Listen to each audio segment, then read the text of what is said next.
पाकिस्तान और ऑस्ट्रेलिया की सीरीज़ के लिए बहुत पुरजोश था, लेकिन आगाज़ बहुत ही मायूस कुन रहा है। आप देख रहे हैं कि हम स्पिनर्स को भी इस्तेमाल नहीं कर रहे हैं। क्या वजह हो सकती है कि स्पिनर्स का इस्तेमाल इस पिच पर नहीं किया जा रहा है? क्योंकि साजिद खान की परफॉर्मेंस टेस्ट क्रिकेट में बड़ी ज़बरदस्त रही है। जी, आप बिल्कुल ठीक कह रहे हैं। पाकिस्तान को मेरा ख्याल है कि स्पिनर तो ज़रूर खिलाना चाहिए था। ऑस्ट्रेलिया ने भी एडम ज़ैम्पा को खिलाया है। सलमान अली आगा हमारे यहाँ हैं तो वो ऑलराउंडर के तौर पे, लेकिन एक स्पेशलिस्ट स्पिनर की एक बात ही अलग होती है। जहाँ तक मैं पाकिस्तान के ओपनिंग खिलाड़ियों की बात करूँ तो उसमें आप देखिए कि जब इंग्लैंड के खिलाफ पूरी टेस्ट सीरीज में ये ओपनिंग की जोड़ी साइम अयूब और अब्दुल्ला शफीक की कामयाब नहीं हुई, तो मेरा ख्याल था कि यहाँ थोड़ा सा पाकिस्तान को एक एक्सपेरिमेंट करना चाहिए था, एक आउट ऑफ द बॉक्स किसी एग्रेसिव प्लेयर को भेजना चाहिए था साइम अयूब के साथ। अब्दुल्ला शफीक ज्यादातर एक डिफेंसिव प्लेयर हैं और कभी कभी वो टेम्पो उनकी इनिंग का बनता है। मेरा ख्याल था कि ये ओपनिंग में इनको कोई चेंज करना चाहिए था, लेकिन उसी ओपनिंग के साथ पाकिस्तान के टीम ने सोचा कि हम जाएंगे, तो उसका नतीजा ये हुआ कि दोनों आउट हो गए। तो मेरा ख्याल है ये अच्छा डिसीजन नहीं था इन दोनों से ओपन कराने का। बिल्कुल। तो अवैस, आप भी यही सोचते हैं अच्छा डिसीजन नहीं था इनसे ओपनिंग करवाने का? क्योंकि हमारे स्क्वाड में बहुत सारी तब्दीलियां ऐसी हैं और ऐसी तब्दीलियां हैं कि ऐसा महसूस होता है कि शायद पहले से माइंडसेट कुछ मौजूद था कि जितने नए से नए खिलाड़ी अब जो हैं इस स्क्वाड में शामिल किए जा सकते हैं उन्हें कर दिया जाए, क्योंकि कहीं ना कहीं उनको ये दिखाई दे रहा था कि कुछ ग्राउंड रियलिटीज़ ऐसी हैं जहां पर पलड़ा भारी लग रहा था ऑस्ट्रेलिया का। क्या ग्राउंड रियलिटीज़ वो हो सकती हैं, और जो कॉम्बिनेशन अभी ओपनिंग के लिए इस्तेमाल किया गया, क्या आपको लगता है वो ठीक था? देखिए, ओपनिंग का तो आपको पता है बहुत अरसे से पाकिस्तान टीम अब्दुल्ला शफीक और साइम अयूब पे ज्यादा आपको पता है भरोसा भी कर रही है। और टेस्ट सीरीज के अंदर अनफॉर्चुनेट है कि वो ज्यादा परफॉर्म नहीं कर पाया। आपको पता है बाबर अपना अब्दुल्ला की बात करो या साइम अयूब की बात करो, मैं इसलिए उस वक्त भी एक बात कर रहा था कि बहुत बेहतर होता है ऑस्ट्रेलिया कंडीशंस में, क्योंकि ऑस्ट्रेलिया ऑब्वियसली टफ कंडीशन है। आपकी प्रीवियसली जितनी टीम्स वहां पर जाती रही हैं, जो एशियन टीम्स की बात करो, स्ट्रगल करती हैं क्योंकि बाउंस एंड पेस के साथ आपको कहीं ना कहीं फाइट करना पड़ता है। आप अपने ओपनिंग डिपार्टमेंट के अंदर रद्दोबदल करते हो अपनी होम कंडीशंस पे, क्योंकि यहाँ पर प्लेयर्स को बेहतर आइडिया होता है कि कौन सा प्लेयर किस तरीके से अच्छा परफॉर्म कर रहा है। दुआ करें रिजवान आउट ना हो गया, क्योंकि उन्होंने अपील की हुई है रन आउट जोन से हार्ट अटैक एक और ना में मिल जाए। लेकिन पाकिस्तान को ओपनिंग डिपार्टमेंट की बात करें, फखर आपके पास बताया जा रहा है बचत हो गई। बचत होगी है। फखर आपके पास मौजूद थे, फखर को आपने ड्रॉप किया था साइड से, जो भी डिसिप्लिन इशू आपके पास था। पाकिस्तान ने अगर हालिया अरसे में देखें इतनी ज्यादा चेंजेस किए हैं अपने ओपनिंग डिपार्टमेंट को लेके कि अभी तक स्टेबिलिटी आपके पास आ ही नहीं रही है। मसला सारा का सारा हम तो बात करते हैं ना ओपनिंग डिपार्टमेंट का, आपका इशू है मिडल ऑर्डर का। जब आप रिजवान की बात करते हो, बाबर की बात करते हो, ऐसे प्लेयर्स आपके पास मौजूद होने चाहिए जो कि ऑस्ट्रेलिया के अंदर, मैंने कहा ना, एग्रेसिव अप्रोच को एग्रेसिवली आप टैकल करते हो।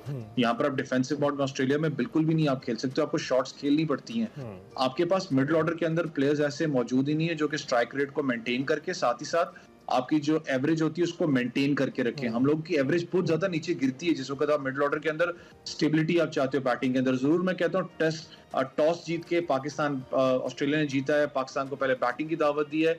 थोड़ा सा आपको ओडीआई क्रिकेट का भी पता है, पाकिस्तान ज्यादातर जो सा चेस करते हुए आपको फ्लॉप साइड नजर आती है। बैटिंग करते हुए पहले आपको थोड़ी पाकिस्तान डिफरेंट साइड नजर आती है। बेशक आपकी 2 विकेट्स गिर चुकी हैं, लेकिन पाकिस्तान टीम का जो मिडिल ऑर्डर है वो ज्यादा मेरे लिए मायने रखता है कि वो किस तरीके से टैकल करेगा पोजीशन। इरफान नियाजी को एक अच्छी बात है कि आप लेके आए, उसने लड़के ने परफॉर्म करके भी आपको दिए, लेकिन ये कंडीशंस डिफरेंट है, ये कंडीशंस नहीं है उन लड़कों के लिए। आपको चांस देना पड़ता है, आपको एक प्लेयर के ऊपर भरोसा दिखाना पड़ता है कि आप उसको बैकअप करते हो कि जाके परफॉर्म करो। पाकिस्तान बॉलिंग की बात करें, पेस आपको नजर आ रही है, मैं इसलिए कहा ना पेस वर्सेस पेस आज आपको नजर आएगा, लेकिन एडेड प्रेशर क्यों है पाकिस्तान टीम पे? आप सीरीज हारे हुए हैं, जो मामला आपके क्रिकेट बोर्ड के अंदर चलते हुए हैं। मैं टेस्ट सीरीज को बात नहीं कर रहा, जो सीरीज जो आपको पता है बैक टू बैक आपकी परफॉर्मेंसेस ओडीआई क्रिकेट के अंदर रही हैं, क्रिकेट बोर्ड के अंदर मसले आपके चलते रहे हैं। पाकिस्तान अगर बॉलिंग की बात करूं, शाहीन शाह अफरीदी पे इसलिए एडेड प्रेशर है क्योंकि आपको पता है वो साइकोलॉजिकली आपको नजर आता है, ज्यादा प्रेशर के अंदर नजर आते हैं, उनके मसल फटीग कैरी कर रहे हैं। ये कंडीशन जरूर पेसर्स को सपोर्ट कर रही है, लेकिन इससे पहले भी शाहीन का मसल फटीग जो है वो हमें पहले भी दिखाई दे रहा था, इससे पहले कि वो कप्तान बनते, और फिर उसके बाद ये सारा जो हमने देखा कि पीसीबी की जानिब से उन कप्तानी का जो एक खेल खेला गया और अब मोहम्मद रिजवान की बारी आ गई और उनको सबसे मुश्किल सीरीज में उनको दाखिल किया गया है। तो अब रिशाद साहब आप बताइएगा कि आप क्या सोचते हैं कि इस वक्त इरफान की बात की, जैसे कि अवैस ने इरफान को खिलाना, साइम को खिलाना इस मौके पर जबकि एक बड़े मजबूत स्क्वाड की ज़रूरत थी इस पिच पर, ऑस्ट्रेलिया के होम ग्राउंड पर ऑस्ट्रेलिया के खिलाफ खेलने के लिए, तो ऐसी सूरत हाल में इतने डेब्यूटेंट्स लेकर साथ जाना और इतनी तब्दीलियां करना क्या मुनासिब था? जी, वैसे तो देखिए बहुत बात होती रही कि डोमेस्टिक के टॉप परफॉर्मर्स को चांस देना चाहिए और मैं भी इसका हामी हूँ। तो इस तरह से टीम में जो चेंजेस हैं, मैं तो उसको काफ़ी वेलकम कर रहा हूँ और मैं समझता हूँ कि जब तक इन यंगस्टर्स को इंटरनेशनल एक्सपोजर नहीं मिलेगा बिल्कुल। तो इनका पूरा पोटेंशियल सामने नहीं आएगा, इनको एक्सपीरियंस नहीं होगा। तो इसी स्क्वाड में हमारे कामरान गुलाम भी हैं और कामरान गुलाम का भी परफॉर्मेंस देखना है कि वो कैसे बैटिंग करते हैं ऑस्ट्रेलिया के पिचेस पे, खासतौर पे ओडीआई में और शॉर्टर फॉर्मेट में। मैं समझता हूँ कि इरफान नियाजी को खिलाना कोई बुरा फैसला नहीं है। वो अच्छे तेज खेलने वाले खिलाड़ी हैं, उनको खिलाना ठीक है। लेकिन मैं यही बात कर रहा हूँ कि इसमें अगर पाकिस्तान की टीम आप देखिए कि सिर्फ 4 या 5 दिन पहले ऑस्ट्रेलिया पहुंची थी और उन्होंने प्रैक्टिस शुरू की है। इसमें एक ज़माने में काफ़ी पहले मुझे याद है पाकिस्तान की टीम तकरीबन 20 दिन पहले ऑस्ट्रेलिया चली गई थी। उस टीम ने बहुत बेहतर परफॉर्म किया था जिसमें मोहसिन खान, जावेद मियांदाद वगैरह थे, क्योंकि वो पूरी तरह से एक्लिमेटाइज हो चुके थे उन कंडीशंस के। तो अब इसमें पाकिस्तान टीम को सच्ची बात है इतना वक्त मिला नहीं, 4 या 5 दिन का वक्त मिला, लेकिन आई एम होपिंग के यंगस्टर्स अच्छा परफॉर्म करें इंशाल्लाह। जी इंशाल्लाह। वैस आप बताइएगा, मोहम्मद हसनैन के रनअप का मसला था, तो उसके हम देखते हैं कि हसनैन को भी अब मौका दिया गया है। 4 खिलाड़ी ऐसे हैं, बल्कि 5 खिलाड़ी ऐसे हैं जो बिल्कुल हम कह सकते हैं कि किसी हद तक नए हैं और वनडे में उन्होंने कदम एक तरह से रखा है। तो आप क्या सोचते हैं कि अब जो ये कॉम्बिनेशन था या अब ये जो स्क्वाड था, इसकी सूरत हाल कुछ बेहतर थी इन पिचेस के लिए, और फ़खर जमान जैसे तजर्बाकार जो बैटर हैं उनकी कमी कितनी महसूस होगी इस सूरत हाल में? देखें, हसनैन की बात करें तो आपको याद हो हसनैन का जो रिहैब सेशन था वो बेचारा अपनी ही आप मदद तहत, आपको पता है इंग्लैंड में उसने अपना सेशन सारा कंप्लीट किया और जिस तरीके से उसने चैंपियंस कप के अंदर आके बॉलिंग करवाई है, 150 उसने क्लिक की है, तो दैट मींस के नजर आ रहा था कि उसका रिदम अच्छा हो रहा है। लेकिन मैंने कहा ना कि इंटरनेशनल और डोमेस्टिक का बहुत फर्क होता है, तो आपको एक लड़के को टाइम देना पड़ता है। यहाँ पर पाकिस्तान की जो पेस बैटरी है वो आपको नजर आ रही है बड़ी तगड़ी। हारिस रऊफ हो गया, हारिस रऊफ का तो आपको पता है हाउस ऑफ हारिस है ना, क्योंकि एमसीजी उसका घर है, यहाँ पर मेलबर्न स्टार्स के लिए खेलता भी है, तो उनको बेहतर पता है इन कंडीशंस का। हसनैन बिग बैश खेलते रहे, वो एक्सपीरियंस अपना आप कैरी यहाँ पर आपको नजर आएगा। नसीम भी इन विकेट्स पे खेले हैं तो उनको पता है इन विकेट्स का। पाकिस्तान का चाहे आप बात करें मिडिल ऑर्डर की, इस वक्त आपको पता है एक अच्छी बात है, मैं कह रहा हूँ ना कि आपने चांस दिया है कुछ यंगस्टर्स को। कामरान गुलाम की आप बात करें, मिडिल ऑर्डर के अंदर आपको स्टेबिलिटी की जो मैं बात कर रहा था, आपको स्टेबिलिटी के अंदर एक प्लेयर चाहिए था, लेकिन मैं वो बात कर रहा हूँ कि इन कंडीशंस थोड़ी टफ होती हैं, आपको लड़कों को टाइम देना पड़ता है, उनको थोड़ा सा ना एडजस्ट करने के लिए उनको टाइम चाहिए इन विकेट्स पे। आसान नहीं होता जो इस वक्त कंडीशन आपकी है। 36 पे 2 खिलाड़ी आउट हो चुके हैं, खुदा ना खास्ता अगर एक विकेट जाती दैट मींस कि आपके ऊपर प्रेशर बिल्ड होता है। फिर आपको 38 हो चुके हैं, तो आपको फिर आपको पता है कि सिचुएशन चाहिए होती है जहां पर आपके जो बैट्समैन है मिडिल ऑर्डर के अंदर आके वो ज्यादा डिफेंसिव मोड तो नहीं, लेकिन रोटेट द स्ट्राइक वाली इनिंग्स खेलते हैं, आपको थोड़ा सा बिल्डअप करते हैं। कामरान गुलाम इसके बाद मौजूद है। मैंने इसलिए कहा ना कि आपको थोड़ा सा टाइम उन लड़कों को देना पड़ता है क्योंकि इन एक्सपीरियंस इन कंडीशंस के लिए। पाकिस्तान डोमेस्टिक में बहुत ज्यादा परफॉर्म किया, अच्छी बात है, आपने चांस भी दिया, लेकिन आपको बैकअप और टाइम उन लड़कों को देना पड़ता है।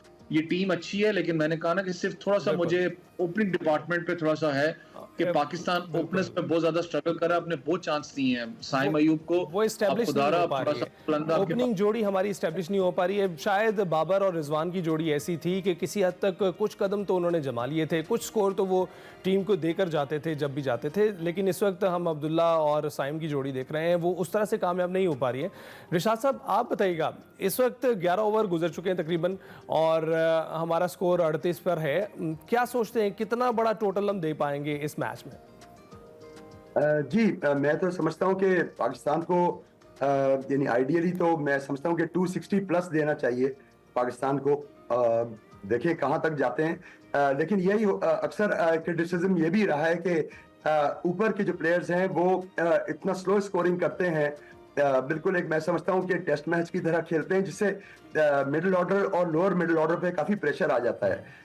एक जमाने में पाकिस्तान की भरपूर ओपनिंग किया करते थे सईद अनवर साहब, शुरू में कासिम उमर साहब भी थे, तो वो इतना जबरदस्त टेम्पो सेट करते थे कि नीचे के बैट्समैन बहुत अच्छा खेलते थे, जहीर अब्बास वगैरह। तो वो सिचुएशन जो है वो पाकिस्तान को जैसे उवैस ने बिल्कुल कहा कि एक एग्रेसिव माइंडसेट के साथ पाकिस्तान को जाना चाहिए। ऑस्ट्रेलिया हमेशा एक एग्रेसिव टीम है, तो आप उनको जवाब भी उसी जिसे कहते हैं कि उसी फैशन में दें कि एक एग्रेसिव खेलें और बिल्कुल बॉग डाउन आप कहीं नजर नहीं आए बहुत ज्यादा। अब इस वक्त मैं समझता हूँ कि 38-11 ओवर में is quite a bad run rate really. बिल्कुल बिल्कुल क्वाइट अ बैड स्टार्ट, और वो ऑब्वियस है। वैसे आप बताइएगा, मोहम्मद रिजवान को कप्तानी दी गई है और जब कप्तानी सौंपी गई उन्होंने कुछ स्टेटमेंट्स भी दी। आपको उन स्टेटमेंट्स में कितना रिफ्लेक्शन उसकी उनकी कप्तानी का नज़र आ रहा है, और टीम के चुनाव में कप्तान और कोचेस का जो अमल दखल ख़त्म कर दिया गया है, इस पर आप क्या कहेंगे?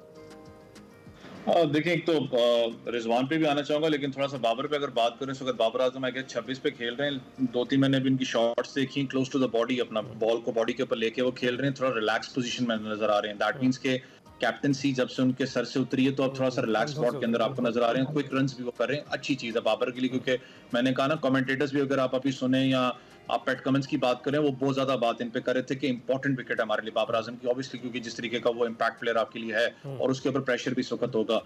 रिजवान की बात करें, देखें एक सबसे बड़ा जो इंस्टेबिलिटी हमारे क्रिकेट बोर्ड के अंदर हमेशा रही है, वो आप भी इस चीज को एग्री करेंगे, शाद साहब भी करेंगे कि रिजवान आपका ऑस्ट्रेलिया सीरीज के लिए कप्तान जरूर है, लेकिन क्या रिजवान को ये बात कही गई है कि भाई उसके बाद तुम चैंपियंस ट्रॉफी तक कप्तान हो, तुम खाली ऑस्ट्रेलिया सीरीज के कप्तान नहीं हो? ताकि कप्तान एक माइंडसेट अपना रिलैक्स करता है। हमारा मसला ये है कि हम इतनी ज्यादा डिस्टर्बेंस पैदा कर देते हैं क्रिकेट बोर्ड के अंदर। अब सबसे बड़ी डिस्टर्बेंस आपकी क्या हो रही है इस वक्त, कि आपका जो कप्तान है, चाहे आपका कोच है, वो सिलेक्शन प्रोसेस के अंदर है ही नहीं। जो एक सिलेक्शन का जो एक प्रोसेस होता है कि मैंने 16 रुकनी स्क्वाड मंगवाना, उसमें ये प्लेयर्स मुझे चाहिए, कोच अपना उसके अंदर अपना जस्टिफिकेशन देता है, वो है ही नहीं है। उसको एक प्लेइंग 11 स्क्वाड या 15 रुकनी स्क्वाड दे दिया जाएगा, उसके अंदर से ही उसने प्लेइंग 11 करना है। उसमें मसला क्या होता है कि जब एक प्लेयर परफॉर्म भी कर रहा हो, उसको अगर ड्रॉप कर दिया जाता है for whatever reason it is, वो किसी सिलेक्शन कमेटी के पास नहीं जाता, वो कोच की तरफ देखता है, पूछता है कि कोच आखिर मेरा मसला क्या था, कोच कहाँ जवाब देगा। यहाँ पर एक इशू ये है, खुदा ना खास्ता अगर हम ये सीरीज हार जाते हैं, अल्लाह ना ही करे कि हम हारते हैं ऑस्ट्रेलिया की, बिल्कुल जो हम आकिब बॉल कर रहे हैं इस वक्त, हम लोगों ने अपने कंडीशंस के अंदर, हकीकत बात, उन्होंने हैट्स ऑफ आकिब जावेद ने बहुत तगड़ा काम करके दिया यहाँ पर। क्या इस वक्त आप जाके आकिब जावेद से सवाल करेंगे? आप जाके सीधा किसको पकड़ेंगे? मैं भी बैठा हूंगा ना यहाँ पर, कहूंगा रिजवान ने क्या किया, कोच क्या कर रहा था, कोच को बेहतर पता था इन कंडीशंस का।